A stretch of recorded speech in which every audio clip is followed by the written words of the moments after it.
ఫోటోని చూపెట్టి చాలామంది రెండు సముద్రాలు కలిసే చోటు అని చెప్తూ ఉంటారు. కానీ ఇది తప్పు. అసలు ఇది రెండు సముద్రాలు కలిసే చోటు కాదు. మరి ఏంటి? ఇది ఒక నది సముద్రంలో కలిసే చోటు. మరి ఇవి రెండు ఎందుకు కలవడం లేదు? ఏవైనా రెండు ద్రవాలు కలవాలి అంటే వాటి డెన్సిటీ, టెంపరేచర్, సాలినిటీ ఒకేలా ఉండాలి. అప్పుడు మాత్రమే ఆ రెండు ద్రవాలు కలుస్తాయి. ఇక్కడ సముద్రంలో ఉన్న నీళ్ళ డెన్సిటీ ఈ నదిలో ఉన్న నీళ్ళ డెన్సిటీ కంటే ఎక్కువ. అలాగే ఈ నదిలో ఉన్న వాటర్ టెంపరేచర్ ఈ సముద్రంలో ఉన్న వాటర్ టెంపరేచర్ కంటే తక్కువ. అందుకే ఈ రెండు వెంటనే కలవు. ఈ రెండు కలవాలి అంటే వాటి యొక్క డెన్సిటీ మరియు టెంపరేచర్ ఒకేలా ఉండాలి. అప్పుడు మాత్రమే ఈ రెండు ఒకదానితో ఒకటి కలుస్తాయి. ఇక్కడ మీరు చూస్తున్నట్టు ఈ మీటింగ్ పాయింట్ ఎప్పుడూ ఒకే చోట ఉండదు.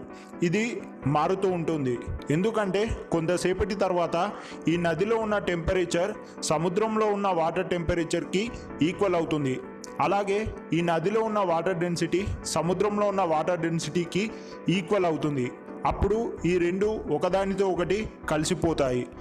అప్పుడు మనకి ఈ మీటింగ్ పాయింట్ లేదా బార్డర్ లైన్ చేంజ్ అవుతుంది. ఈ వీడియోలో నేను మీకు ఒక తెలియని ప్రశ్నకి సమాధానం చెప్పాను అనుకుంటున్నాను.